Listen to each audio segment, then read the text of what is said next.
Move. The word wasn't loud, but it cut through the quiet of the dojo like a knife.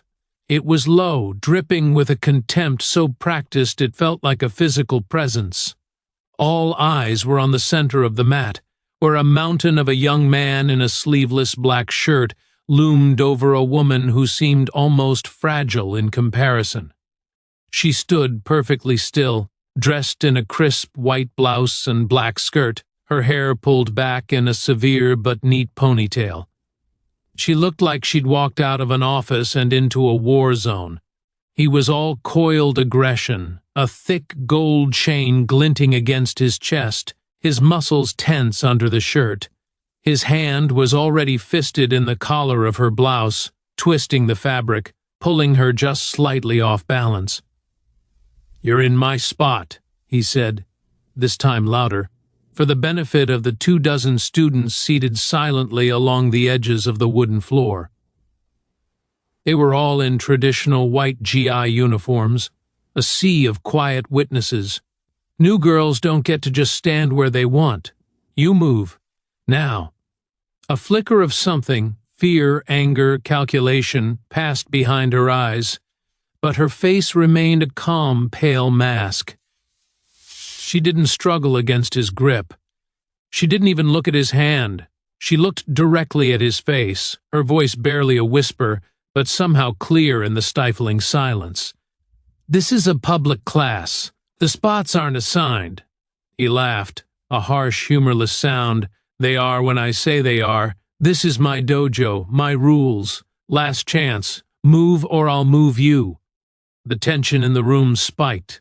This was more than just a bully and a victim. It was a display of power, a ritual of humiliation. He was establishing the hierarchy, and she was the chosen sacrifice. The seated students looked on, some uncomfortable, some indifferent, a few seeming to enjoy the spectacle. No one moved, no one spoke. Before this story goes any further, take a second to subscribe, because stories like this deserve to be heard. What happened in the next few seconds would ripple out far beyond this room, challenging everything about power, about appearances, and about the quiet strength that most people never see coming. The bully had the muscles, the arrogance, the unquestioned dominance. The new girl had only her stillness, her white knuckles hidden at her sides, and a secret buried so deep that not even the sensei at the front of the room, watching with an unreadable expression, fully understood what was about to unfold.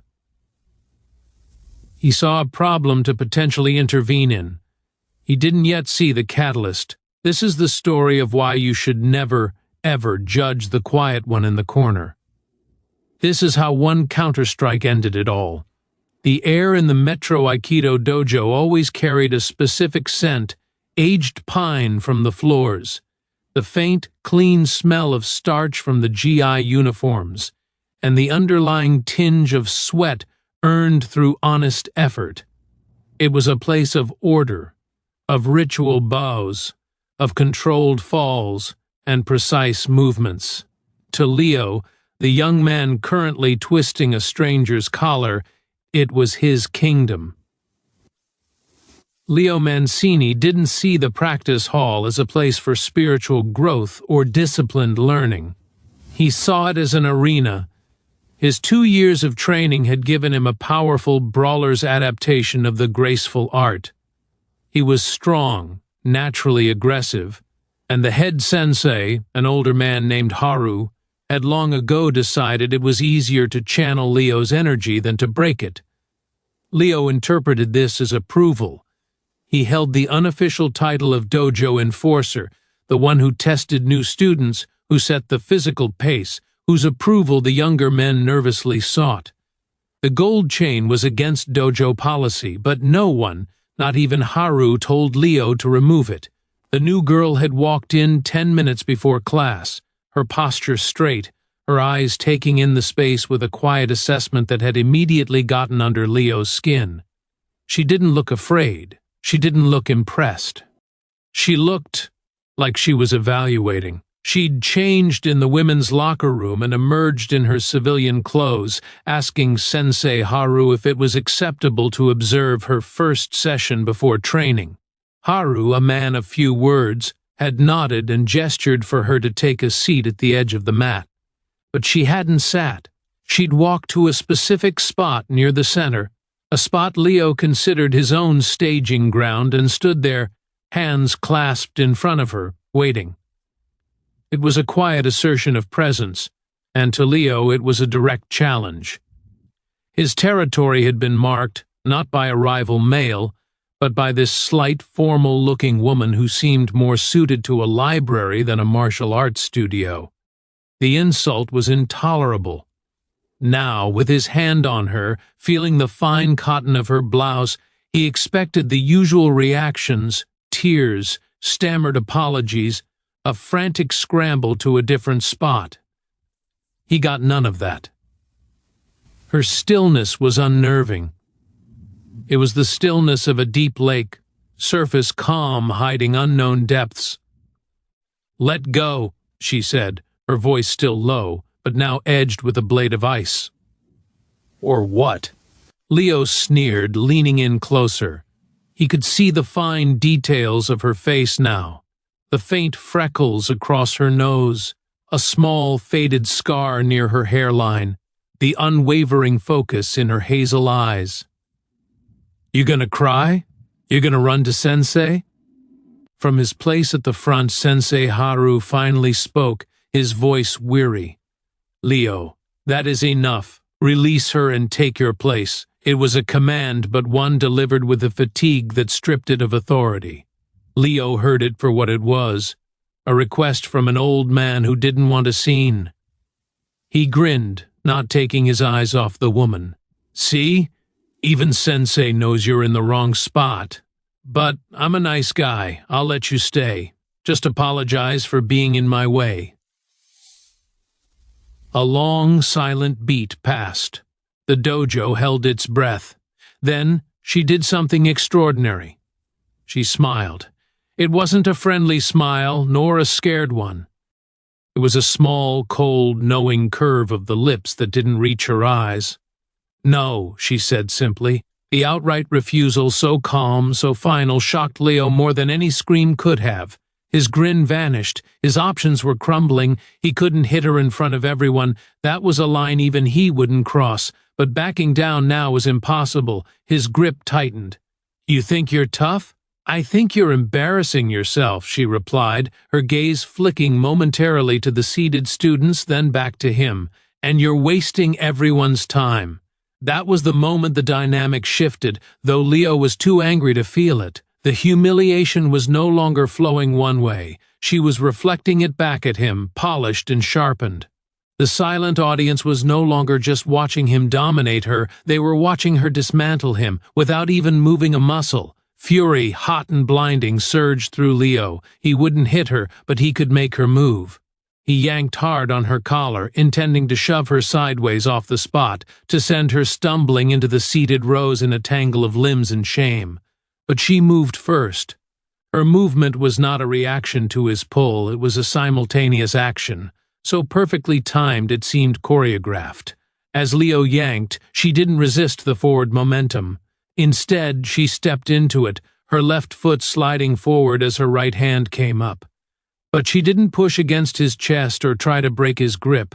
Her fingers, precise and fast, tapped twice against the inside of his wrist, right over a specific nerve cluster. It wasn't a strike. It was a signal. A jolt, sharp and electric, not of pain but of profound weakness, shot up Leo's arm.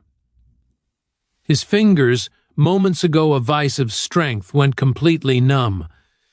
They sprang open of their own accord, nerveless and useless. His grip on her blouse evaporated.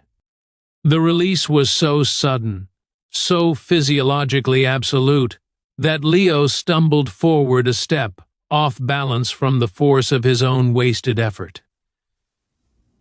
He stared at his own hand, dangling limply from his wrist, as if it belonged to someone else. The new girl didn't step back. She simply stood her ground, her hand now resting calmly back at her side. Her blouse was wrinkled, the collar twisted. She made no move to straighten it. She just watched him, that same infuriating calm in her eyes. The dojo was utterly silent. A pin drop would have sounded like a thunderclap. The students stared, their minds struggling to process what they'd just seen. Leo hadn't been thrown or struck or defeated in any dramatic, cinematic way. He had been disconnected, like a puppet with its strings cut. The sheer strangeness of it was more shocking than violence. Sensei Haru was on his feet now, his earlier weariness replaced by sharp, focused attention. He had seen more in that subtle tap than anyone else. He had seen a specific, highly refined technique, one not commonly taught in basic Aikido circles. It was a Kyusho point strike, an application of pressure to a neural point, requiring exact knowledge and impeccable timing. It was the kind of thing taught to advanced students, to law enforcement, to people who needed to control situations with minimal force. "What did you do?" Leo whispered, his voice ragged with a mixture of rage and confusion. He flexed his hand, feeling the tingling sensation of blood and sensation slowly returning. "I asked you to let go," she said, her voice still quiet, but now it carried to every corner of the room. "You chose not to listen to my words. Your body decided to listen instead." Leo's face flushed a deep, mottled red. The implication was clear. She had controlled his body because he had forfeited the right to be reasoned with.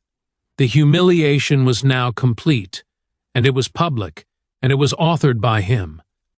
He had been rendered helpless by a woman half his size with 2 light taps. "You little," he snarled, taking a menacing step forward, his functional hand curling into a fist. "Leo!" Sensei Haru's voice cracked through the air like a whip. It was a tone none of them had ever heard from the gentle old man. It was pure, uncompromising authority. "You will stand down, now. Go to the locker room and cool off. Class is cancelled for today." Leo froze, his chest heaving. To defy Sensei now in front of everyone after what had just happened would be social suicide. He would be admitting he was so out of control that even after being neutered by the new girl, he needed to be physically restrained by an old man. He shot a look of pure, venomous hatred at the woman, who met it with unblinking neutrality. Without another word, he turned and stormed off the mat, shoving the dojo door open with a crash that shook the wall. The tension didn't leave with him. It simply changed form, condensing around the figure of the new girl. 24 pairs of eyes were now fixed on her, filled with questions, awe, and a healthy dose of fear. Sensei Haru walked slowly to the center of the mat, stopping a few feet from her. He studied her for a long moment, his eyes missing nothing, her posture, her breathing, the focused awareness in her stance. "What is your name?" he asked, his voice returning to its normal, measured tone. "Elena," she said, "Elena Vance. And where did you learn to do that, Elena Vance?" She took a slow breath, and for the first time a crack appeared in her composure. Not fear, but a deep, weary sadness. "I learned," she said softly, "that sometimes please let go isn't enough. I learned that the hard way, Sensei, a long time ago, and in a much worse place than this."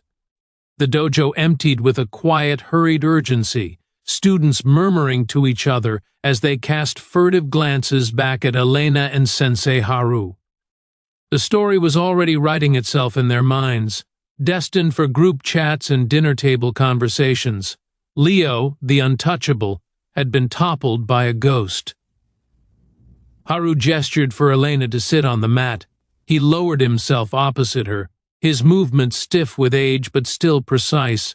The empty hall felt vast around them. "You understand you cannot come back to this class," Haru said, not unkindly. It was a statement of fact. Elena nodded, her eyes on the worn wooden boards. I know I didn't come here to cause trouble, Sensei. Truly, I just wanted to see if I could be in a space like this again, without the past following me. It seems your past is not something you can leave at the door, Haru observed. That technique, it is not Aikido. It is something older, more direct. It's a blend, she admitted, finally looking up. Aikido principles, but also Hapkido, some jujutsu. It was tailored for, she trailed off, searching for the right word, for de-escalation through decisive control. The goal was always to end a threat with the least possible harm, to create a window for escape or for help to arrive. A practical application, Haru mused, not for sport, not for philosophy, for survival. The word hung in the air between them, survival. It explained the gravity in her eyes, the hyper-awareness in her stillness. This wasn't a hobby for her. Leo is a bully, Haru said, a note of shame in his voice. He has been for years. I have failed to correct that. I thought discipline and structure would smooth his edges. Instead, it gave him a platform. What you did today, it was a correction I should have made long ago. But it has made this place unsafe for you now. His pride will not recover from this. He will seek retaliation. Elena absorbed this. She had known the risk the moment she decided to tap that nerve cluster, but the feel of his hand on her collar, the sheer entitlement of his demand, it had triggered something ancient and defensive within her. A memory of other hands in other dark places where saying no had never been an option. I'll leave the city, she said quietly. It's what I do. I stay quiet, I move on. It's easier. Haru was silent for a long time, his gaze distant. That is one path, he said finally. But you came here for a reason, Elena. You did not just stumble into this dojo. You sought out a place of discipline. Perhaps you are tired of running. Perhaps part of you is looking for a different kind of strength, not just the strength to escape, but the strength to stand. His words struck a chord so deep it vibrated in her bones. She was tired of new towns, new identities, the constant looking over her shoulder. The incident with Leo was a symptom of a larger sickness, the sickness of walking through the world, as prey, of expecting threat in every shadow. "What is the other path?" she asked, her voice barely audible. "The path of the witness," Haru said. "You have exposed a truth here today. Leo's power was an illusion, propped up by fear and my own reluctance. You shattered that illusion in front of 24 people. If you run, the story becomes about the mysterious woman who bested Leo and vanished. A legend that actually reinforces his mystique. If you stay, you become a fact, a living reminder that his kind of power has limits, that there is always a counterbalance. He'll come for me," Elena stated. "Yes," Haru agreed, "but not here, not in my dojo. I have failed once. I will not fail again.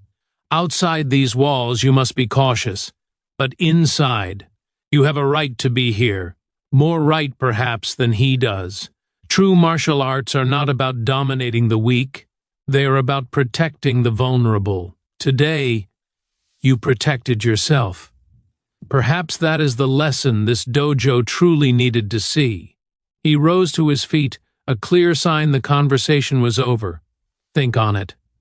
The Wednesday class is at 7 p.m. I cannot guarantee your safety, but I can guarantee you a place on the mat if you choose to take it."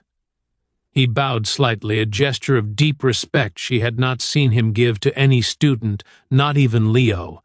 Then he turned and walked slowly to his office, leaving Elena alone in the vast, silent space.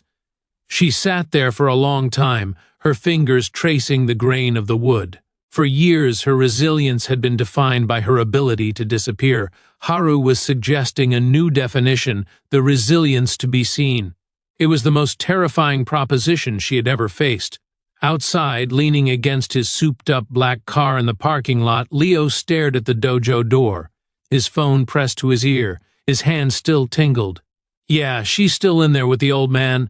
I don't care what it costs, Dev. Find out everything about her. Where she lives, where she works, everything. This isn't over, it's just getting started." He ended the call, his jaw clenched so tight it ached. The shame was a fire in his gut, and he knew only one thing would put it out, making Elena Vance regret the day she was born. Elena's apartment was a third-floor walk-up in a building that had seen better decades. It was sparsely furnished, a futon, a small table, a single bookshelf filled with psychology textbooks and dog-eared novels. The walls were bare. It was the apartment of someone who expected to leave at a moment's notice. She poured a cup of tea, her hands steady, but her mind was a storm.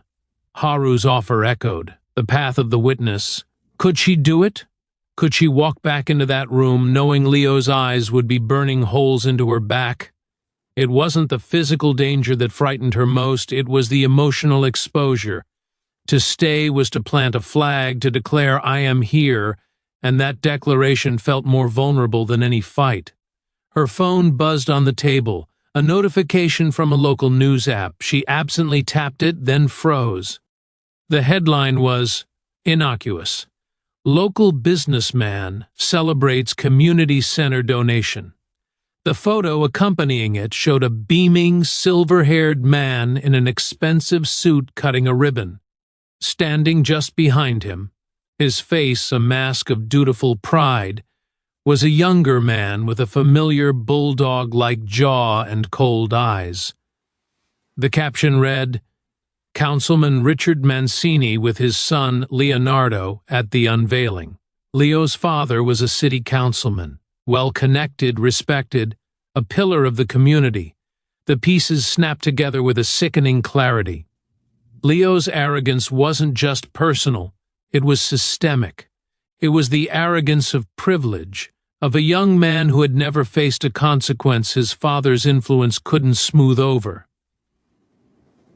A dojo bully was one thing. A bully with political armor and a wounded ego was something else entirely. A cold dread, different from the hot panic of a direct threat, seeped into her. This wasn't just about a fight in a dojo. This was about power structures. She had challenged a small part of it, and the larger machine would likely react. Meanwhile, in a sleek, modern condo across town, Leo scrolled through a PDF file on his laptop. His friend Dev, a tech-savvy kid with questionable ethics, had come through faster than expected. Elena Vance, age 28, transferred here 6 weeks ago from, Portland. Works as a part-time data analyst for that insurance firm on 5th. Clean record. Too clean, actually, Leo muttered to himself. There were gaps, a 2-year period after college where she seemed to vanish. No social media, no employment history, just a P.O. box in Oregon. The rest was a bland resume of quiet existence. "What are you hiding, girl?" Leo whispered. He needed leverage, something to twist, to make her squirm, to force a public apology that would undo the humiliation. He wanted her to say she cheated, that she used a trick, that she was afraid of him. He needed the narrative back. His phone rang. It was his father. Leo's stomach tightened. News traveled fast in their circles. "Leonard." His father's voice was cool, devoid of warmth. It was the voice he used for political opponents and disappointing relatives. "I received a curious call from Sensei Haru. He informed me of an altercation today. He suggested strongly that you take some time away from the dojo. He used words like unsportsmanlike conduct and assault. Care to explain how you managed to get reprimanded by a man who teaches flower arranging with people?" Leo bristled. "It wasn't an altercation, Dad. This new girl, she disrespected me the whole dojo. She used some dirty pressure point trick. It wasn't even real martial arts." "A girl," his father said, the word dripping with contempt. "You let a girl make you look like a fool in front of 24 people, and now Haru, who I've donated to for years, is telling me that you need to reflect. Do you understand how this looks? We are in an election cycle, Leonard. Perception is everything. You are perceived as a thug who gets beaten up by women." "I didn't get beaten up," Leo shouted, then immediately regretted it. Showing anger was showing weakness to his father. Then what would you call it? His father asked, deadly quiet.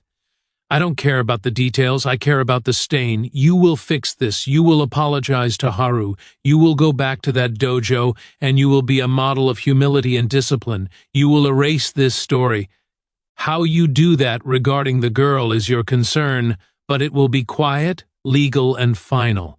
Do I make myself clear? The call ended. Leo sat in the silence of his expensive condo, his father's words a new layer of pressure. He couldn't just smash something now. He had to be clever. He had to be political. The anger curdled into something colder, more calculating. He looked back at Elena's photo on the screen. A driver's license picture. Her hair in that same severe ponytail, her eyes looking straight at the camera with that unsettling calm. Quiet, legal, and final, he repeated. A plan began to form, ugly and efficient. He would start with her job.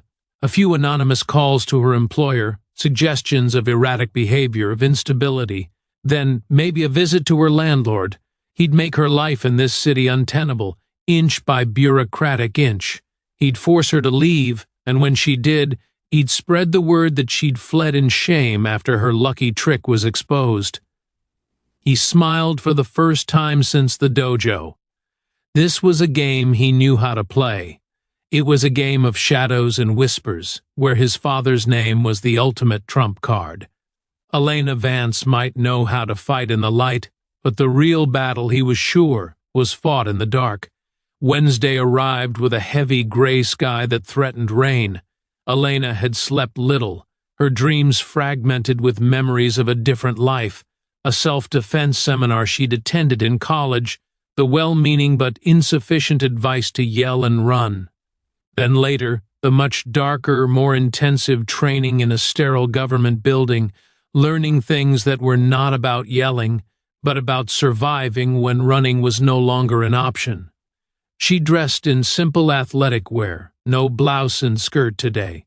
As she tied her hair back, she met her own eyes in the mirror. The woman staring back was familiar yet changed. The incident had stirred up sediment she'd let settle for years. She saw the fear, but she also saw a flicker of something else, defiance. Haru was right. She was tired of corridors and shadows. The dojo parking lot was half full. She parked her modest sedan at the far end, taking a moment to breathe. You are a fact, she told herself, not a story. A fact. When she slid the door open, the soft murmur of conversation died instantly. Every head turned. She saw the spectrum of expressions, curiosity, sympathy, wariness, and then, seated in the back corner, his gaze a physical weight, was Leo.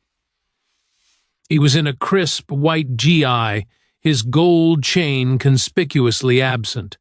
He looked the part of a disciplined student. Only his eyes betrayed him, flat, cold, and fixed on her.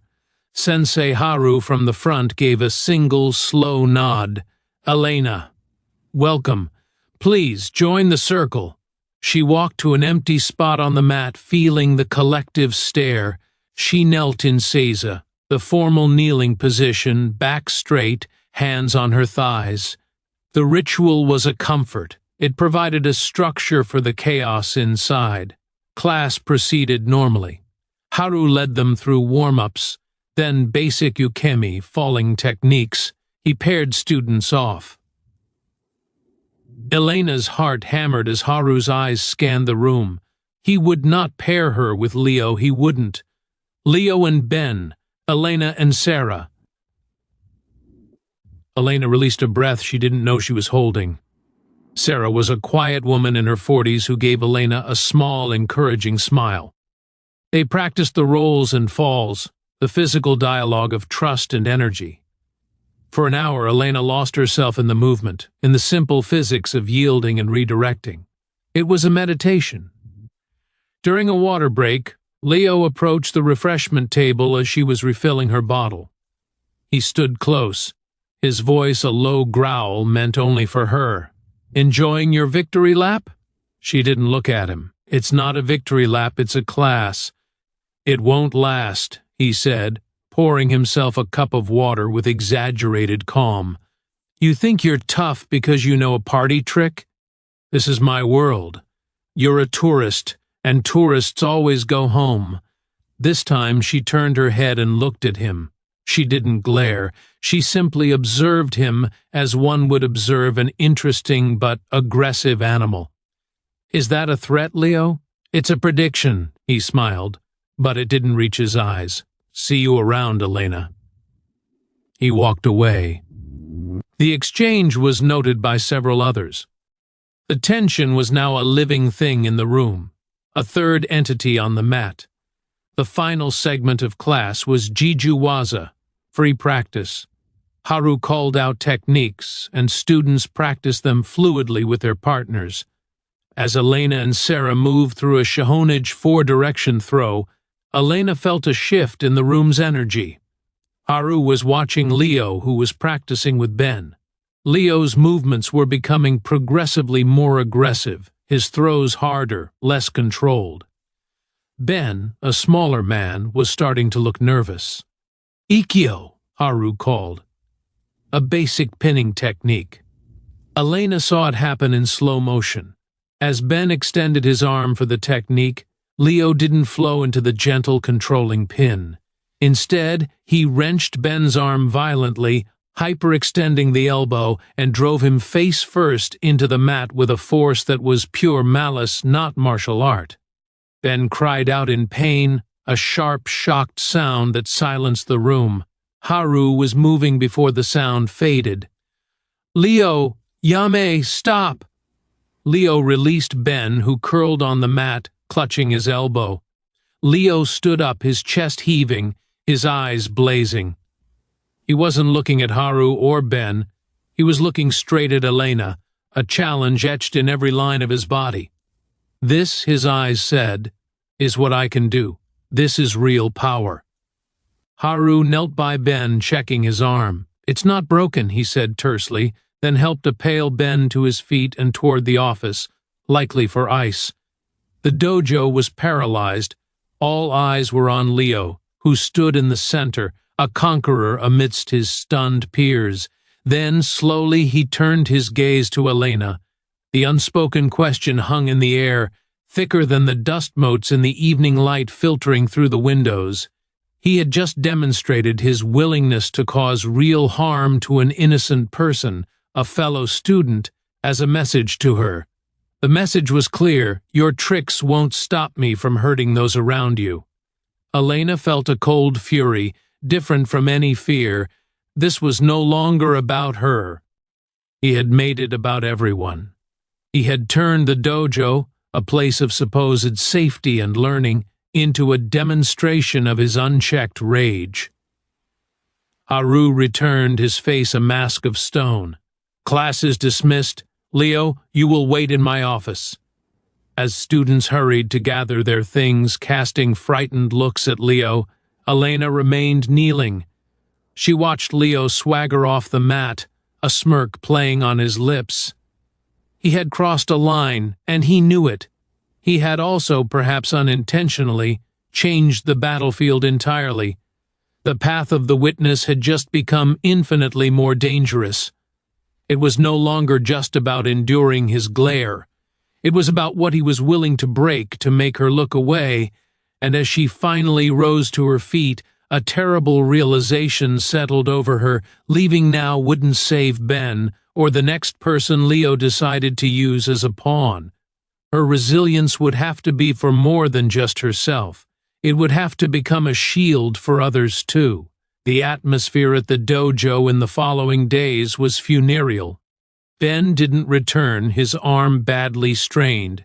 Whispers said he was considering legal action. Sensei Haru looked 10 years older, his movements heavy with a defeat that went beyond physical fatigue. He had suspended Leo indefinitely, but the damage was done. The sanctity of the space was violated. Students trained, but the joy was gone, replaced by a brittle tension. Elena came to every class. She was a silent, persistent presence. She didn't engage with anyone, simply practiced her techniques with whichever partner Haru assigned. her movements precise, economical, flawless. She was becoming a symbol, but of what, no one was sure. Of defiance? Of impending disaster? Meanwhile, the quiet war Leo promised began. On Friday, Elena was called into her supervisor's office at the insurance firm. "Elena, take a seat," Miss Gable said, her expression pained. "We've received some complaints." "Complaints?" Elena asked, her stomach sinking. "Anonymous calls to HR suggesting you have volatile tendencies, that you've been involved in physical altercations. They mentioned a martial arts studio." Miss Gable couldn't meet her eyes. "You understand, in a client-facing industry, even the perception of instability, they're lies," Elena said, her voice calm even as her world tilted. "I have never been volatile. There was an incident where I was harassed and defended myself. That's all. I believe you, Elena. Truly. Your work has been impeccable." Miss Gable sighed, but the calls were persistent, and they knew details. "The company has a very strict risk aversion policy. They've asked me to put you on a probationary period, paid leave for 2 weeks while they investigate." It was a polite firing, she knew it. Leo was using his network, his father's implied influence, to squeeze her professionally. It was quiet and legal, just as his father had ordered. "I understand," Elena said, standing up. There was no point in fighting it here. The decision had been made elsewhere. That evening, a notice was slipped under her apartment door. It was from the building management company, citing repeated complaints about unauthorized occupants and disturbances, and informing her of a mandatory inspection of her unit the following week, with possible lease termination. Her quiet, invisible life was being systematically dismantled, brick by bureaucratic brick. Elena sat at her bare table, the 2 pieces of paper lying before her like declarations of war. This was Leo's game. He was trying to erase her from the city's landscape, to make her existence so fraught with trouble that she would simply evaporate. It was a powerful form of violence, one that left no bruises but could crush a life just as completely. A part of her, the old part, screamed to pack her car and go, to find a new town, a new name, to disappear into the American vastness where Leo Mancini's shadow couldn't reach. But another part, the part that had stood its ground on the dojo mat, rebelled. If she ran, he won, not just over her but over the principle. He proved that, with enough connections and malice, you could expel anyone who inconvenienced you. He proved that the system could be weaponized against the vulnerable. She thought of Ben's shocked cry of pain. She thought of the fearful looks in the dojo. She wasn't just fighting for her job or her apartment anymore. She was, in a small, desperate way, fighting for the idea that a person had a right to exist without being bullied into oblivion. She picked up her phone and scrolled to a number she hadn't dialed in over 3 years. It belonged to David Chen, a former instructor from her other training, a man who understood the world of hard truths and harder solutions. He was a private security consultant now. The phone rang twice before a calm, professional voice answered. "Chen, David, it's Elena Vance." A long pause. "Elena, I heard you'd dropped off the map. Are you in trouble?" "The kind that doesn't need your usual solutions," she said. "The kind that needs paper trails and witnesses. I'm being pushed out of my life by a well-connected bully. I need to stop running. I need to establish facts." Another pause, longer this time. She could almost hear him recalibrating. David was a man of action, but he was also fiercely intelligent. "Okay," he said finally, "tell me everything. And Elena, start keeping a diary. Times, dates, incidents, record what you can legally. This is a different kind of fight. You don't win it on the mat, you win it in the light." For the next hour she laid it all out, the dojo, Leo, his father, the job, the apartment. David listened without interruption. "Councilman Mancini," David said thoughtfully when she finished. "Ambitious man. Up for re-election, hate scandal. The son is a known liability but protected. You've become a splinter he can't ignore. What do I do? You become a bigger problem than the splinter, David said. But you do it cleanly. You document. You find others he's done this to. Bullies never have just one victim. You build a case not for the police necessarily, but for the court of public opinion. And you be ready. Because when he sees the paper trail forming, he might stop being quiet and legal. He might get desperate. He gave her specific, careful advice on documentation, on her rights as a tenant and employee. He stressed caution. You're choosing to stand in the spotlight, Elena. It makes you a target, but it also makes you seen. Remember why you left that life before. You wanted peace. Is this worth sacrificing your peace for? Elena looked at the blank walls of her temporary home. She had never had peace. She had only had hiding. It's worth trying for a real peace, she said, not one based on running. All right, David said, a note of respect in his voice. Then let's get to work. And Elena, be careful at that dojo. That's his territory. He feels entitled to it. That's where he's most dangerous. After hanging up, Elena opened a new document on her laptop. She titled it simply, Timeline. She began typing, her fingers steady. The first entry, April 12th, Metro Aikido, first encounter with Leonardo Mancini. She was no longer just a witness, she was becoming an archivist of her own siege, and the act of recording it, of naming it, made her feel, for the first time, less like a victim and more like a strategist. The counterstrike had begun, not with a physical blow, but with a decision to remember and to be remembered. The following Monday, Elena walked into the local branch of the public library. It was a grand, old building with high ceilings and the scent of aged paper. She wasn't there for books. She was there for the public records terminal and the quiet, anonymous internet access. David's suggestion to find others echoed in her mind. Bullies never have just one victim. She started with the obvious local news archives. She searched Leo's name, his father's name, variations of assault, disorderly conduct, Mancini, and altercation. The results were telling in their scarcity. A few society page mentions of Leo at charity events with his father, a two-line police blotter entry from 3 years prior, disturbance reported at Westside Mall, no charges filed. The names of the involved parties were omitted, too clean, scrubbed. She shifted tactics. She looked up business licenses, property records. Leo's name was on nothing. His father's name was on several LLCs and properties. She noted them down, though she wasn't sure why. It felt like mapping the castle walls of her opponent. Frustrated, she decided on a more direct and far more uncomfortable approach. She logged into a neighborhood forum website for the city, the kind where people complained about potholes and lost pets. Using a newly created anonymous account, she made a post in a general discussion thread, long shot, but does anyone have any experience with a guy named Leo Mancini, early 20s, trains at Metro Aikido, trying to get a sense of character for a personal situation.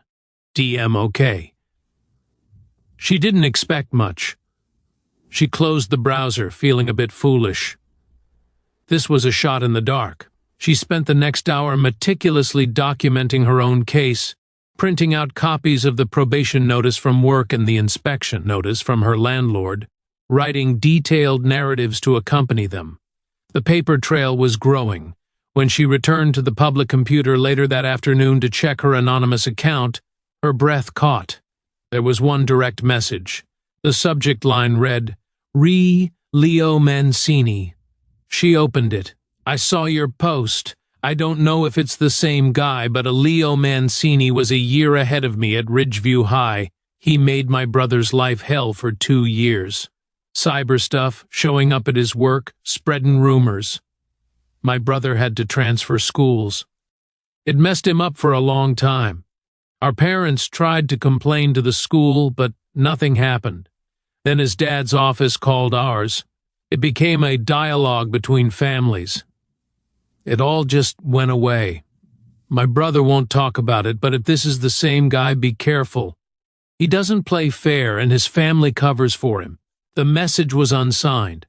Elena's heart pounded. This was it, the first thread.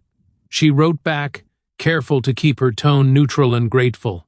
Thank you for sharing that. I'm so sorry about your brother. If you're comfortable, could you tell me what year this was and your brother's first name? No last name needed. Just trying to establish a pattern. The reply came a few minutes later. It was 2018 to 2020. His name is Mark. Elena added this to her timeline. 2018 to 2020, Ridgeview High. Target, Mark. Alleged sustained bullying, family intervention suppressed. It was a start. A fragile anecdotal start, but it was a crack in the pristine facade. Leo's behavior wasn't a one-off, a bad day at the dojo. It was a pattern, stretching back years, enabled by a system that protected him. Her next move was even harder. She needed to talk to Ben. She got his number from Sensei Haru, who gave it to her reluctantly, warning her to be delicate. She called that evening. Ben, it's Elena, from the dojo. A long silence. Yeah, hi. His voice was flat. I'm so sorry about what happened. How's your arm? It's fine. Another pause. Look, I don't want any trouble, okay? I'm not coming back. I just want to put it behind me. I understand that completely, Elena said, choosing her words with care. I do, and I wouldn't ask if it wasn't important. Leo he's doing the same thing to me, but in different ways. Trying to get me fired, evicted. I think he's done this to other people, for years. I'm trying to stop him from doing it to anyone else. But I need to understand what I'm up against. Would you be willing to just tell me what happened from your perspective? I'm documenting everything. You wouldn't have to take any action. She heard him sigh, a sound of deep weariness. He's a psycho, Elena. He was always a jerk, but that day, he looked right at you when he did it. He used me to send you a message. That's what makes me sick. I was just a tool. Haru suspended him, but what's that? He'll be back or he'll go somewhere else. People like him always do. Did he say anything to you? Before or after? Before class. He muttered something about showing what real technique looks like. After, when Haru was helping me up, I saw Leo just standing there smirking, like he'd won a prize. Elena took down his statement. Thank you, Ben. This helps more than you know. If I can ever return the favor, please let me know. Just be careful, Ben said, his voice softening slightly. He's not just a bully, he's got reach. She hung up, adding Ben's detailed account to her file. The dossier was growing, a high school victim, a dojo victim, herself as a current target. It was a series of dots, and she was slowly connecting them. That night, as she reviewed her notes, she felt a strange mix of dread and empowerment. She was no longer just reacting. She was investigating. She was building something, a narrative of predation, where she was both the latest chapter and, perhaps, the author of the conclusion. She knew the biggest dot, the one that connected and empowered all the others, was the councilman, Richard Mancini, the source of the reach. To challenge Leo was to inevitably bump against his father. That was the real fortress, and she had no idea how to breach it, or if she even should. The thought of taking on a politician made her previous fear of Leo seem simple, almost quaint, but the dots on her page stared back at her. Mark, Ben, Elena. A trail of quiet suffering. Someone had to be willing to say the pattern existed. Even if saying it felt like shouting into a gale. The rain finally broke, a steady, cold drizzle that mirrored the mood. Elena's probation from work felt like a form of house arrest. To keep her sanity and continue her fact-finding mission, she took long walks in the city's sprawling Central Park, a green lung in the middle of concrete and glass. It was on one of these walks, under the dripping canopy of an old oak tree, that the midpoint turned. She was lost in thought, reviewing her notes mentally, when a figure stepped onto the path in front of her, blocking her way. It was Leo. He wasn't in G or his usual aggressive wear.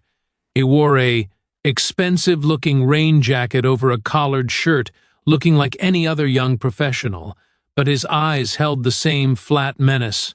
"Elena, fancy meeting you here." His voice was conversational, which was somehow worse than a snarl. Her body went on immediate alert, every sense sharpening. They were relatively alone on this section of the path. The drizzle muffled sound. "What do you want, Leo?" "Just to talk." Man to woman. He took a step closer. She held her ground. "I hear you've been having some troubles. Work, housing." "That's a shame."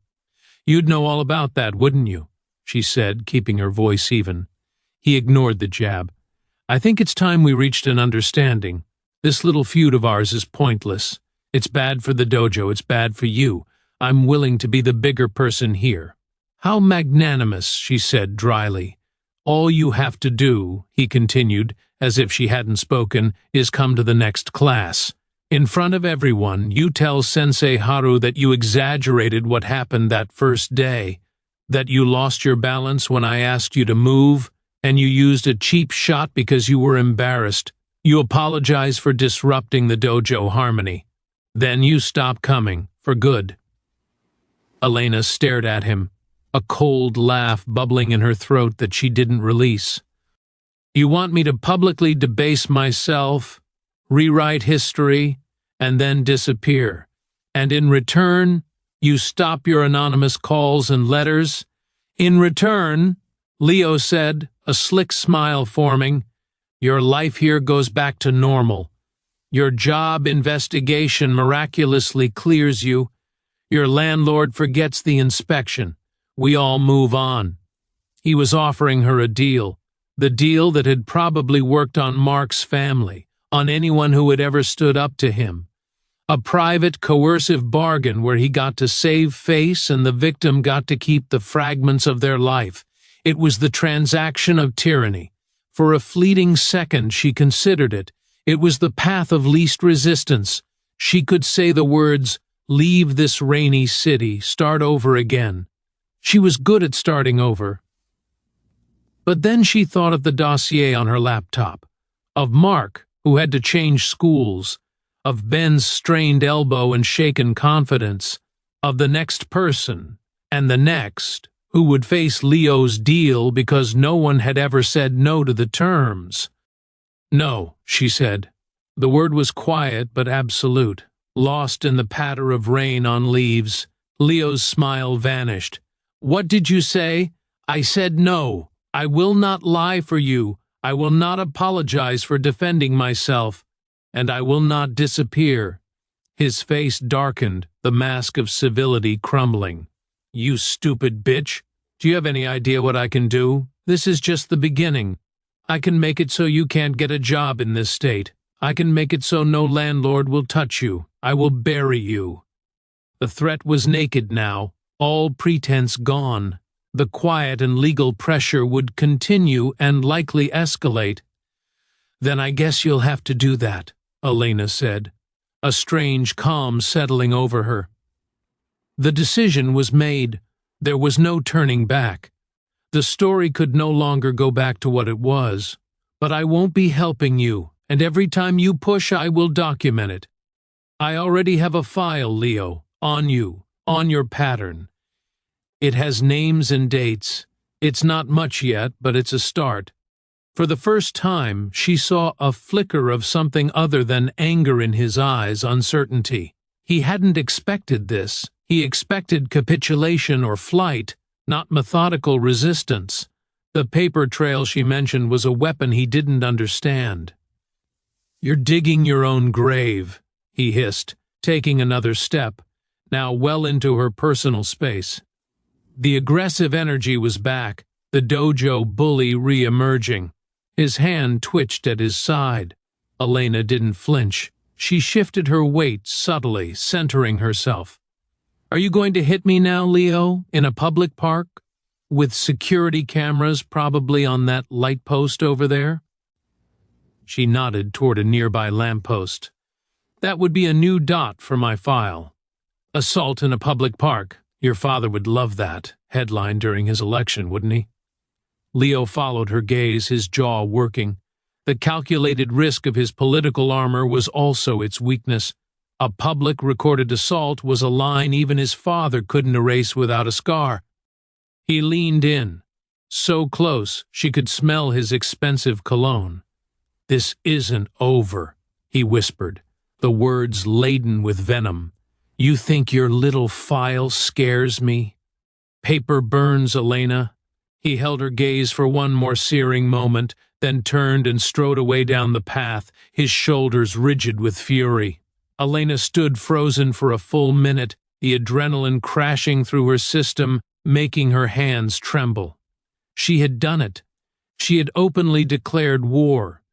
She had called his bluff and raised him with a threat of exposure he couldn't immediately counter.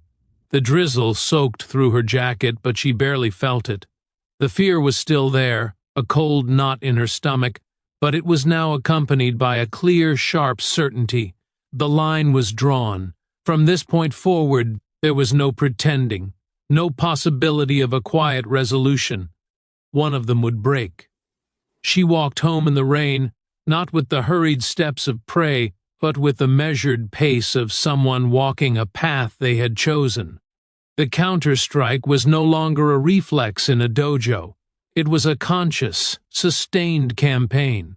And she had just fired the first shot across the bow. The consequences of the park confrontation arrived within 48 hours, not with a bang, but with a series of precise, administrative whimpers that confirmed Elena's new reality. First, an email from her building management company. The mandatory inspection had been moved up. It was now scheduled for tomorrow at 8 a.m. The tone was curt, non-negotiable. Second, a call from a number she didn't recognize. A polite, detached male voice identified himself as being from the corporate HR department of her insurance firm, following up on the probationary matter. He asked a series of bizarre, leading questions. Had she ever been diagnosed with an anxiety disorder? Did she have a history of confrontational behavior in previous employment? Had she sought counseling for anger management? The questions were legal landmines, designed to elicit a response that could be used against her.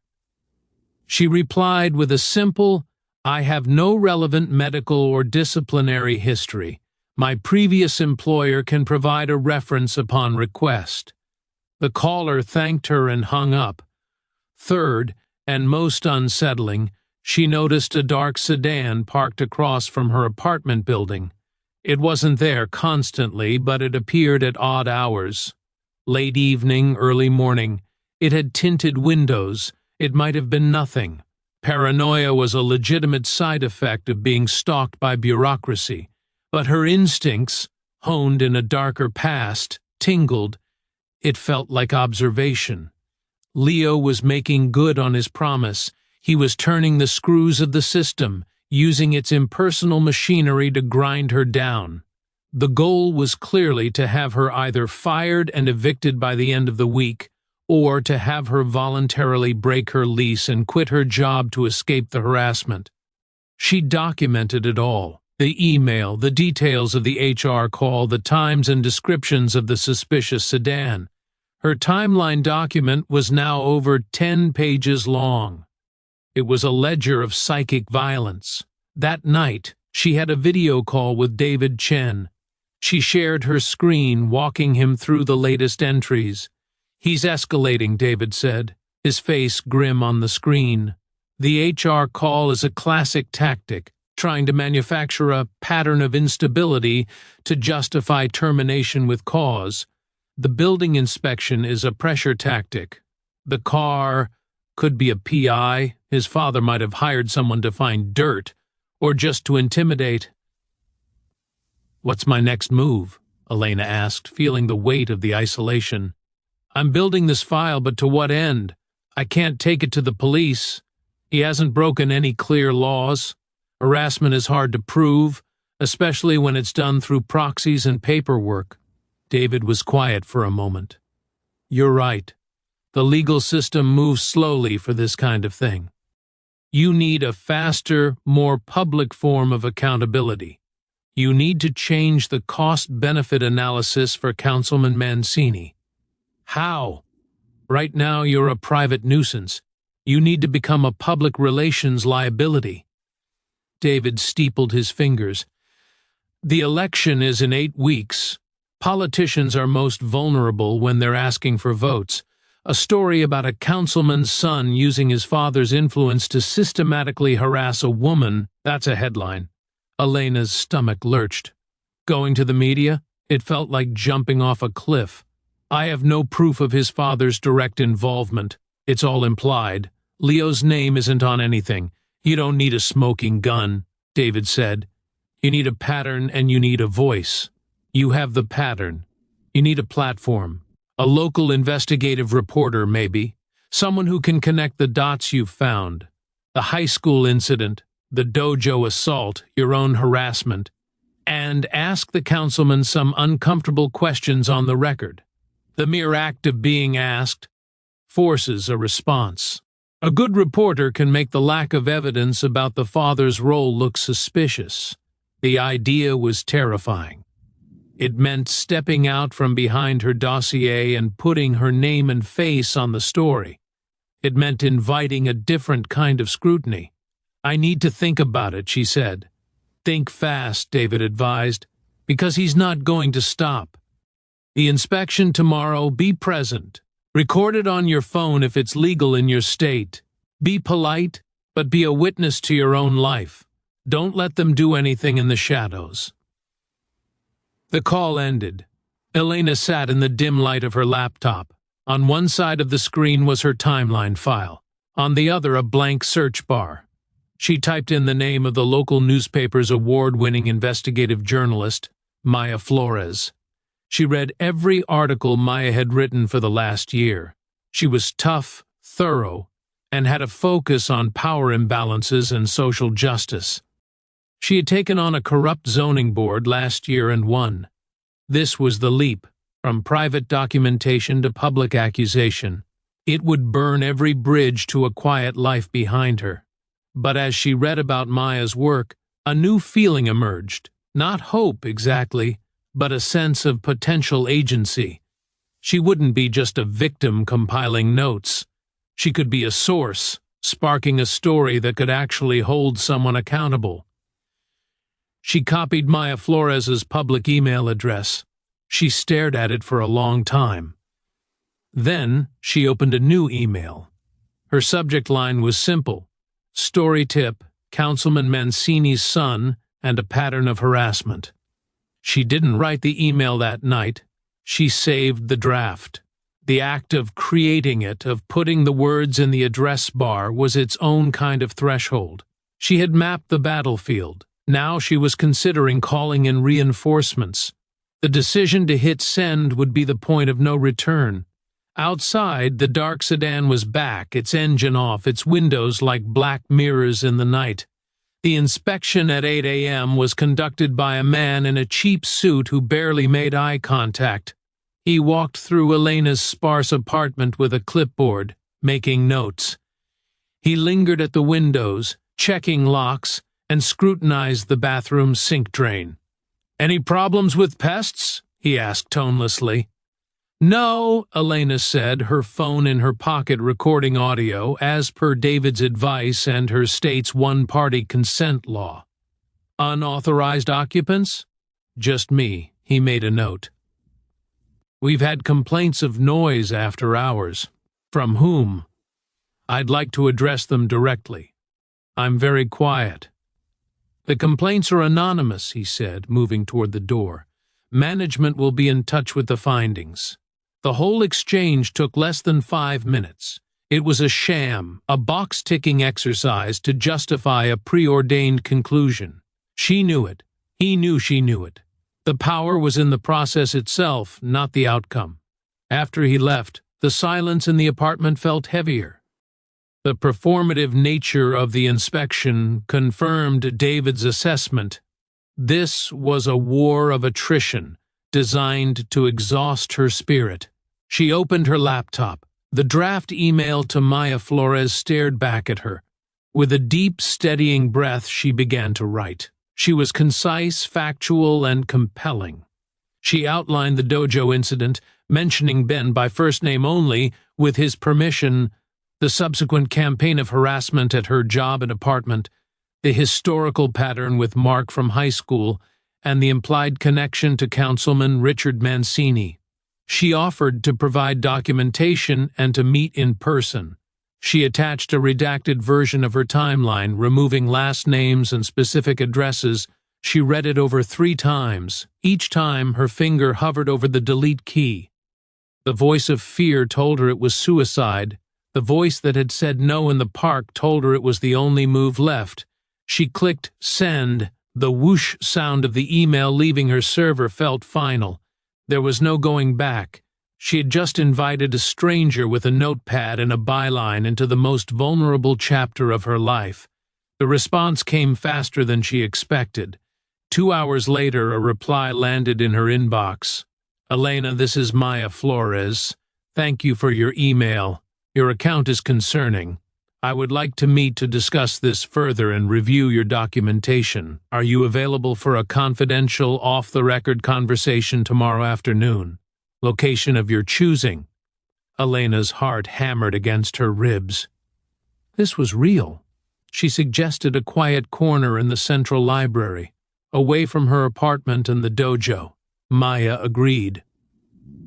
The meeting the next day was surreal. Maya Flores was younger than Elena expected, with sharp, intelligent eyes and a calm, focused energy. She didn't take out a recorder immediately. She listened, truly listened, as Elena told the story from the beginning. She pored over the physical copies of the notices, the printed timeline, the notes from her conversations with Ben and the anonymous source about Mark. This is strong, Maya said finally, her voice low. The connection to the councilman is the tricky part. It's all circumstantial, but the pattern of behavior by Leo is clear and documented. The use of institutional leverage, calls to employers, landlords, is a classic abuse of privilege. My editor will want to know if the councilman's office was directly involved. Do you have any evidence of that? A call, an email? No, Elena admitted. It's all implied. The calls are anonymous. The pressure feels systemic. Sometimes the system is the evidence, Maya said thoughtfully. Let me do some digging. I'll look into these LLCs you noted, see if there are any other complaints buried in city departments. I'll also try to reach Mark and Ben if they're willing to talk, even anonymously, and I'll send a request for comment to Councilman Mancini's office. That alone might change the dynamic. What do you mean? Elena asked. Once I ask him on the record about allegations that his son is using his position to harass a citizen, it becomes a known issue to his campaign team. They have to craft a response. They might rein Leo in, or they might try to discredit you. Be prepared for either. Elena nodded, the reality of the media machine settling in. How long will this take? A few days to investigate. If we run a story, it would be next week at the earliest. Can you hold on until then? I don't have a choice, Elena said. Maya gave her a small, sympathetic smile. You did the right thing by reaching out. This is how accountability starts. It's messy and scary, but it starts with someone saying, "This happened to me," and someone else saying, "I will listen, go home, be careful, I'll be in touch." Walking home from the library, Elena felt a strange duality. She was lighter for having shared the burden, yet more exposed than ever. The story was no longer hers alone. It was in the hands of a journalist, and soon, potentially, in the hands of the public. That evening, Sensei Haru called. His voice was strained. "Elena, Leo has been formally expelled from the dojo. Permanently. His father's office called me. They were not happy. They implied my business license could face unexpected delays at renewal time." Elena closed her eyes. The tentacles of pressure were reaching Haru now. "I'm so sorry, Sensei. This is my fault." "No," Haru said firmly. "It is the fault of a man who cannot control his son, and a son who has never learned respect. I should have done this years ago. I am calling to warn you. The father is now directly engaged. That is a more dangerous opponent. And to tell you, the dojo remains open to you. As long as I own it, you have a place." Tears pricked Elena's eyes. In the midst of the gathering storm, this small gesture of unwavering principle felt like an anchor. "Thank you, Sensei." She hung up, the news settling heavily. Councilman Mancini was moving from implied influence to overt threat. The story was accelerating. An hour later, her phone buzzed with a text from an unknown number. It was a photo, a grainy, long-lens image of her and Maya Flores sitting in the library corner deep in conversation.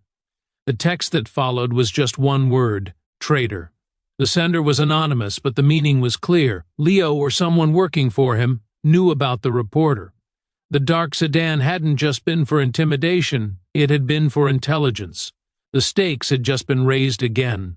The private war was now a triangle, her, the Mancinis, and the press. And someone was watching from the shadows, documenting her every move. The photo changed everything. It was a message with crystal clarity. "We are watching. We know what you're doing." The illusion of any private maneuver was gone. Elena felt a familiar, chilling vulnerability. The feeling of being observed, hunted. She forwarded the text and photo immediately to Maya Flores and David Chen. David's response was swift and direct. "That's surveillance. Possibly illegal if done by a PI without a license, and definitely unethical. Send it to the police as well. File a report for harassment and intimidation. It creates another public record. Do it now." Maya's response was more strategic. "This is good. It shows escalation. It shows they're worried. Don't change your routines. Act normally. I'm sending the request for comment to Mancini's office today. The photo might make them panic and say something stupid." Elena went to the local precinct.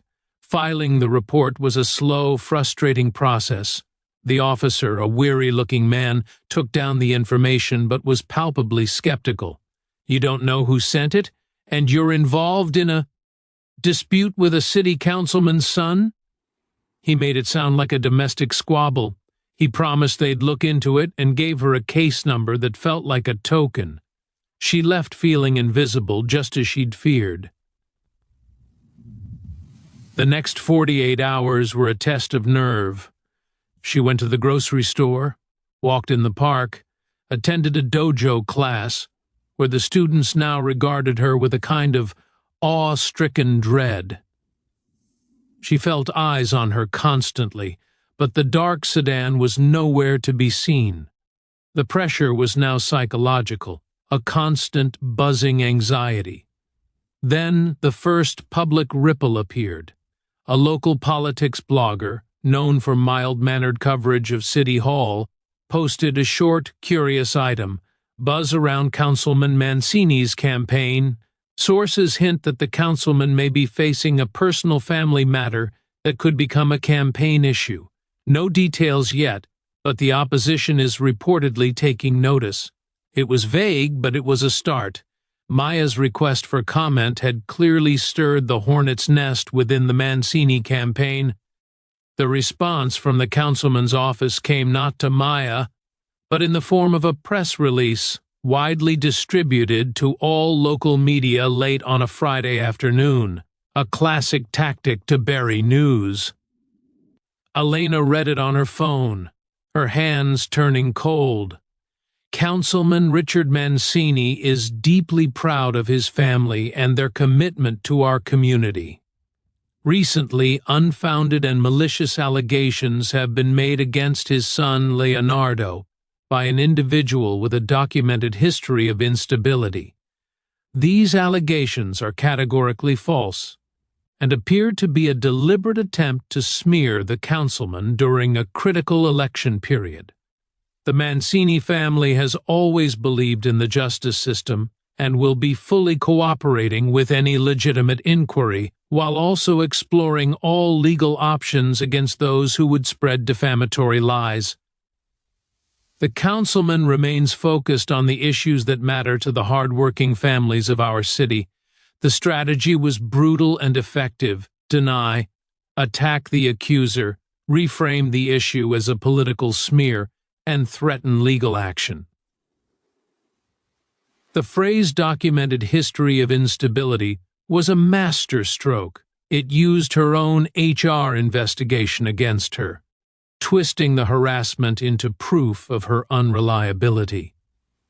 Minutes after the release, Maya called. "They went nuclear," she said, her voice tight with anger. "The documented history line is from your HR file. That's a breach of privacy, likely illegal. It also confirms they're coordinating with whoever is making those anonymous calls to your job." "What do I do?" Elena asked, feeling the ground collapse beneath her. The councilman had just used his public platform to label her a malicious liar to the entire city. "We fight back with facts," Maya said. "My story is running Monday. It's not just about you anymore. I found 2 other people, a former classmate of Leo's from college, who dropped out after a similar harassment campaign over a parking dispute, and a small business owner who had a city permit mysteriously delayed after arguing with Leo at a gym. They'll speak anonymously. The pattern is the story. And I'm leading with the councilman's press release as his response to the allegations, which includes his defamatory statement about you. His words are now part of the evidence." "Will it be enough?" Elena whispered. "It will be a starting pistol," Maya said. "Once it's out there, other reporters will pick it up. The opposition campaign will seize on it. The councilman will have to keep talking about it, and every time he does, he'll remind people of the story. You need to brace yourself, Elena. The next 72 hours will be the hardest of your life. You'll be called names, people will doubt you, but you will not be alone." The call ended. Elena sat in her silent apartment, the press release glowing on her screen. The councilman had tried to bury her with words. He had tried to turn her resilience into a pathology.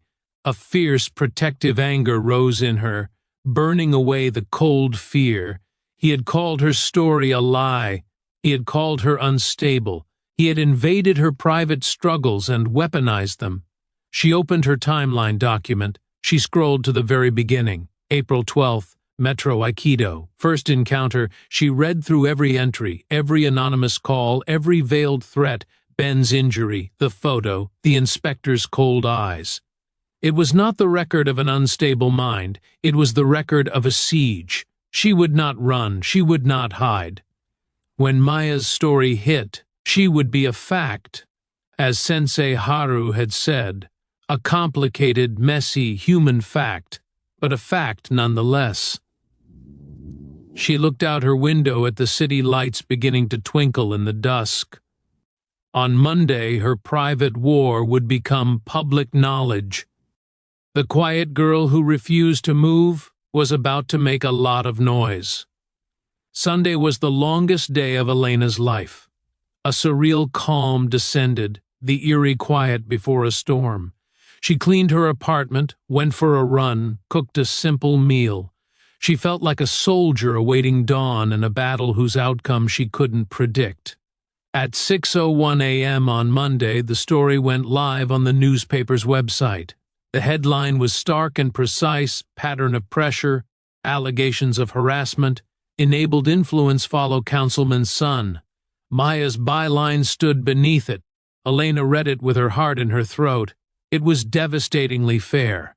It laid out the chronology, starting with her experience but quickly weaving in the accounts of Mark from high school, the college student, and the business owner. It detailed the anonymous complaints to her employer and landlord, noting the timing and the lack of substantiation. It quoted Ben, anonymously, describing the intentional injury at the dojo. It included Sensei Haru's statement about Leo's expulsion and the subsequent pressure on his business license. Most crucially, it featured the councilman's press release in full, followed by Maya's pointed questions. What is the documented history of instability to which the councilman refers? Did his office have any communication with the employer or landlord of the accuser? What is his response to the pattern of similar allegations spanning nearly a decade? The article didn't draw conclusions. It presented the pattern and the councilman's aggressive denial side by side, allowing the reader to see the disconnect. The final line was a simple question. The councilman's office did not respond to these specific questions by publication time. By 8 a.m., the story was the top trending item on local social media. By 9 a.m., the local TV news stations were running segments on it, with anchors using phrases like troubling allegations and election season controversy. The opposition candidate for city council issued a statement calling for a full and transparent investigation into these serious claims about the abuse of power. Elena's phone began to blow up. Numbers she didn't recognize, texts from old acquaintances she hadn't heard from in years, saying they saw the story. A voicemail from a producer for a midday talk show. Her email inbox flooded with messages, some supportive, many vile, calling her a gold digger, an attention seeker, a liar. She shut off her phone. The noise was overwhelming. This was what Maya had warned her about. She was now a public figure in a tiny, vicious drama. At noon, a knock came at her door. Her blood ran cold. She peered through the peephole. It was a young woman holding a microphone, a cameraman lurking behind her on the landing. Elena Vance? Channel 7 News. Do you have any comment on the councilman's statement? Elena didn't answer. She backed away from the door, her breath coming short. The walls of her apartment, her last refuge, felt paper-thin. They had found her. Of course they had. She spent the afternoon in a state of high alert, jumping at every sound in the hallway. She saw on her laptop that the councilman's campaign had scheduled a press conference for 4 p.m. The storm was intensifying. At 3:55 p.m., she turned on the live stream of a local news channel. Councilman Richard Mancini stood at a podium bristling with microphones, his wife a stoic presence beside him. Leo was notably absent. The councilman looked grave, statesmanlike. "Good afternoon," he began, his voice oozing somber sincerity. "For the past 24 hours, my family has been subjected to a vicious and politically motivated character assassination. My son, Leonardo, is a good young man who has made mistakes, as all young people do. He has been disciplined for those mistakes. But the allegation that he or I would ever engage in a systematic campaign of harassment is an outrage." He paused, looking directly into the camera, his eyes brimming with paternal hurt. The individual at the center of these allegations is clearly troubled. We have prayed for her, but we cannot and will not stand by as she, aided by a reckless media outlet, attempts to destroy my son's future and distort my record of service over what was, at its heart, a misunderstanding in a martial arts class that was resolved months ago. He then announced he was filing defamation lawsuits against the newspaper and against Elena Vance personally.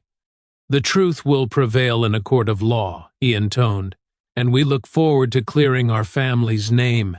It was a breathtaking performance. He had reduced everything to a misunderstanding, painted her as a mentally unstable pawn of the media, and positioned himself as the righteous defender of his family under siege. The legal threat was a classic intimidation tactic, designed to scare off support and drain her resources. Elena watched, a cold numbness spreading through her. He was so good at this. This was his arena, and he was a master. Her landline rang, a number she recognized as the dojo. She picked up. Elena, Sensei Haru's voice was urgent. "Turn on channel 12, now." She switched windows. Channel 12 was running a special report. The anchor was saying, "We are receiving new information related to the developing story surrounding Councilman Mancini. We go now to our reporter, Maya Flores, outside City Hall." Maya stood there, looking determined. Just minutes after Councilman Mancini's press conference, this station has obtained and verified internal emails from the councilman's office.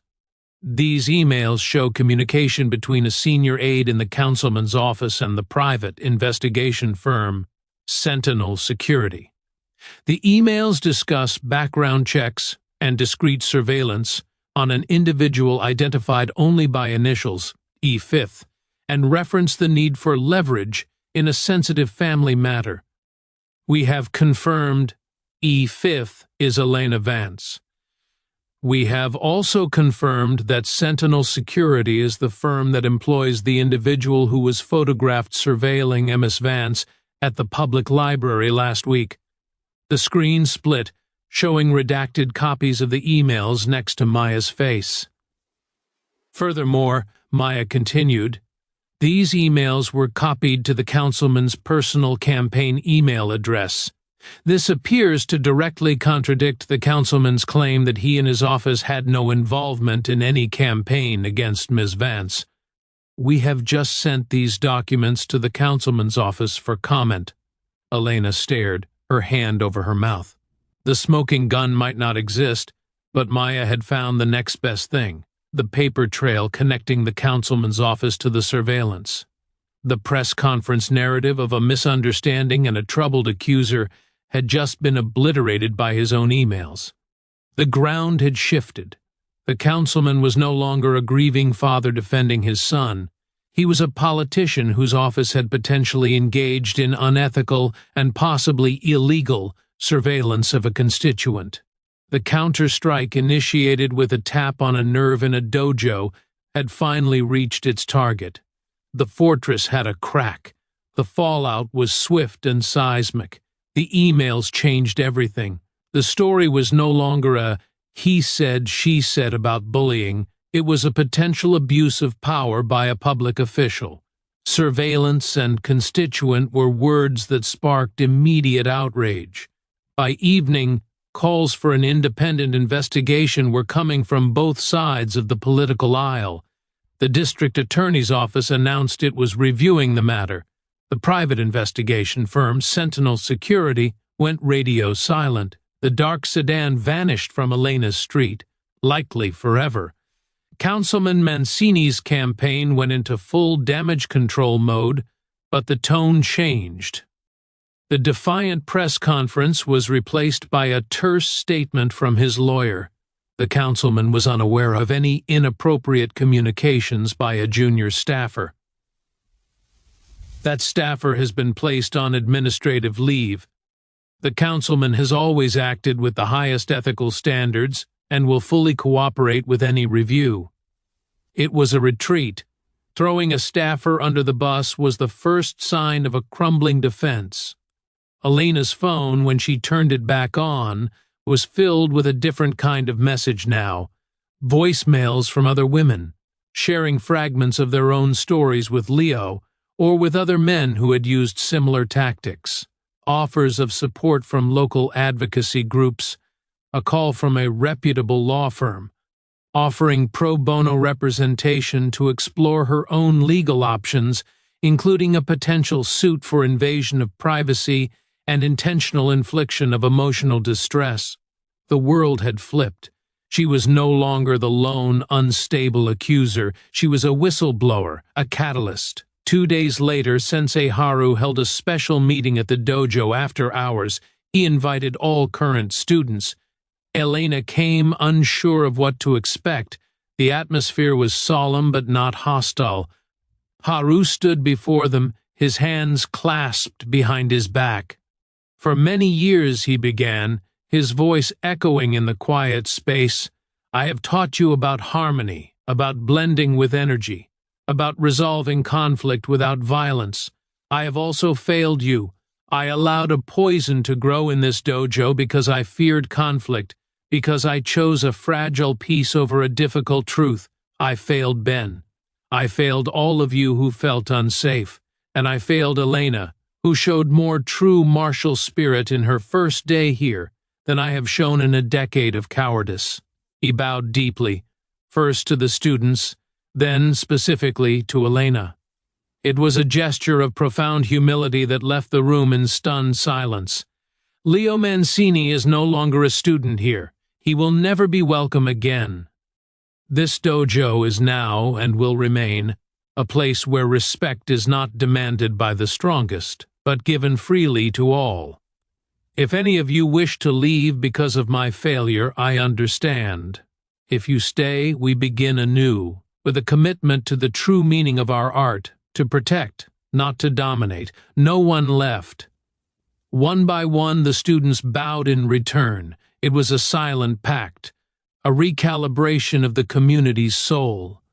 Elena felt a hot tear trace its way down her cheek. This, more than any news story or legal threat, felt like justice. It felt like healing. A week later, Elena sat in a quiet cafe with David Chen, who had flown in to meet her in person. The immediate crisis had passed, but the future was a blank page. The DA is investigating the surveillance for possible criminal violations, David said, stirring his coffee. The civil suit your new lawyers are drafting against Leo, and possibly his father, is strong. The councilman is plummeting in the polls. His political career is likely over. Leo is a pariah.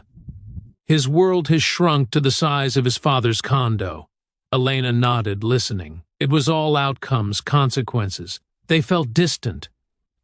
"What do you want, Elena?" David asked gently, seeing the faraway look in her eyes. "You won. What does winning look like for you?"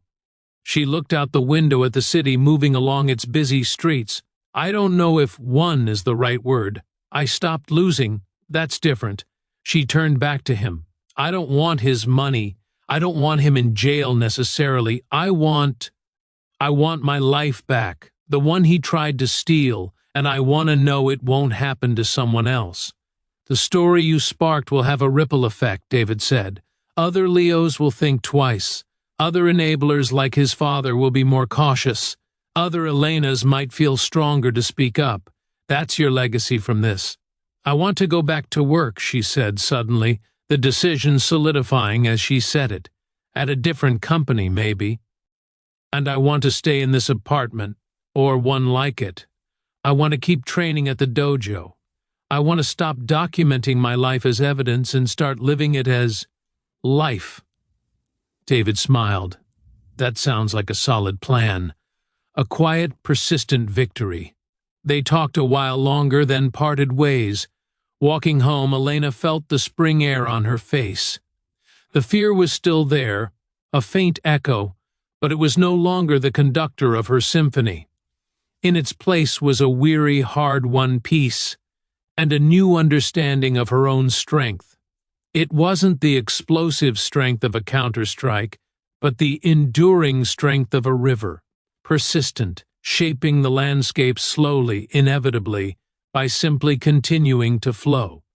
The resolution was not a single event, but a series of quiet settlements, like dust finding its place after an explosion.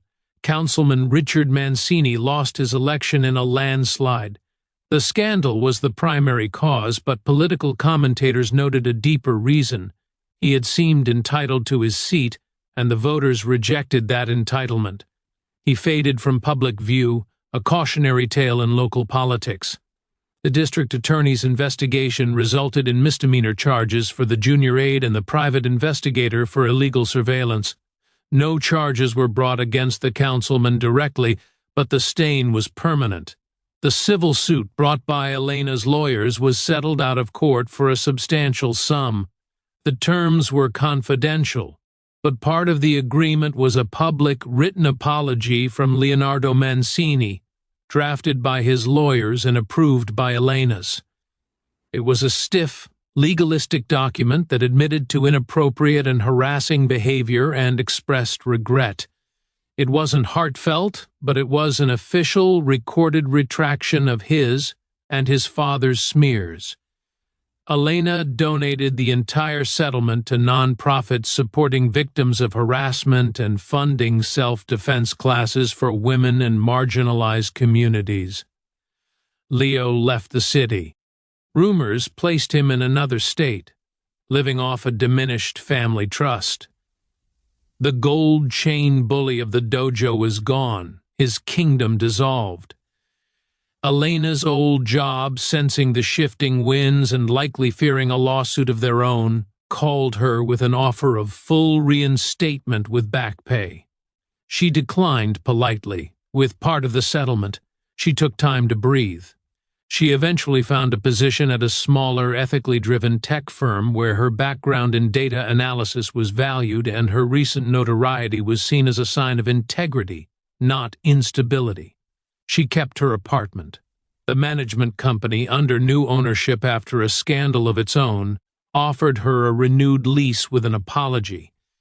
She painted the walls a soft, warm gray and hung a single piece of art, a Japanese calligraphy scroll Sensei Haru had given her with a character for perseverance. And she kept going to the dojo. She progressed through the ranks, her techniques becoming softer, more fluid, less about the sharp, defensive reflexes of her past, and more about the confident, centered flow of Aikido. She sometimes assisted Haru with teaching the beginners, showing them the principles of balance and leverage without ever mentioning nerve clusters or counterstrikes. She became a respected senior student, known for her quiet focus and her willingness to help anyone who struggled. One evening, after a particularly satisfying class, Haru asked her to stay behind. He made tea, the ritual slow and calming.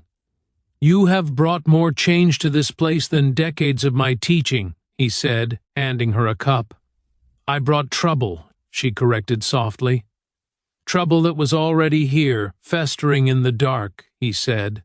"You brought it into the light. That is the only way to clean a wound."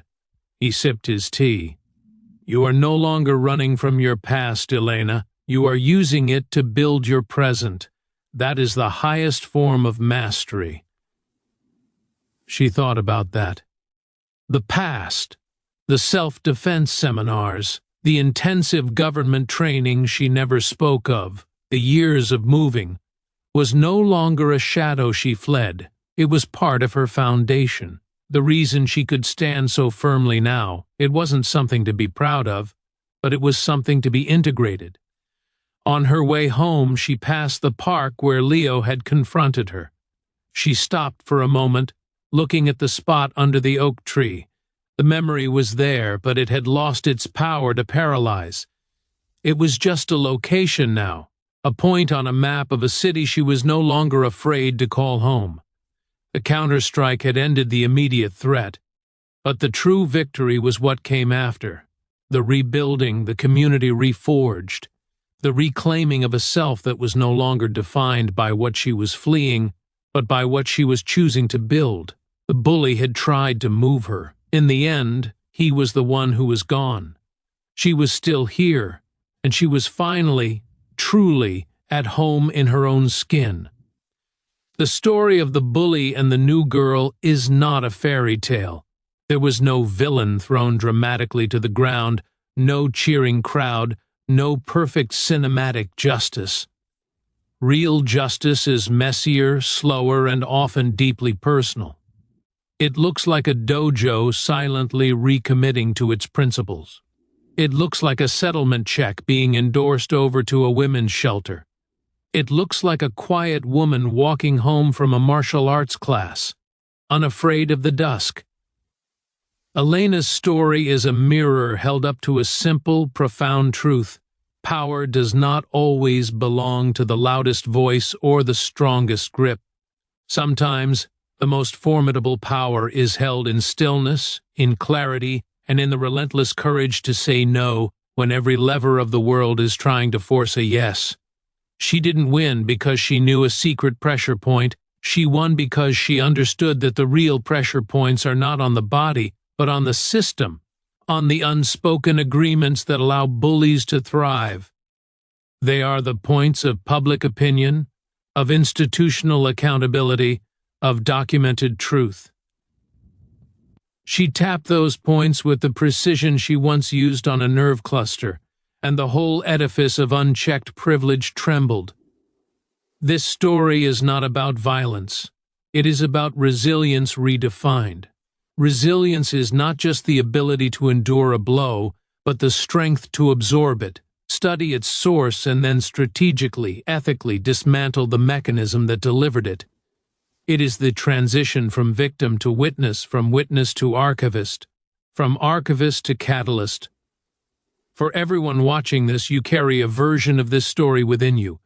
You have faced, or will face, your own version of Leo, not necessarily a person, but a situation, an institution, a voice that says move when you have every right to stand. The lesson is not to learn a martial arts trick. The lesson is to find your own form of Counterstrike. Maybe it's speaking to a reporter.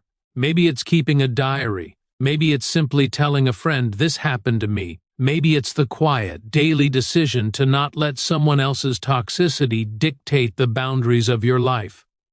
Elena's blouse and skirt were not a costume of weakness. They were the uniform of a life she was trying to lead.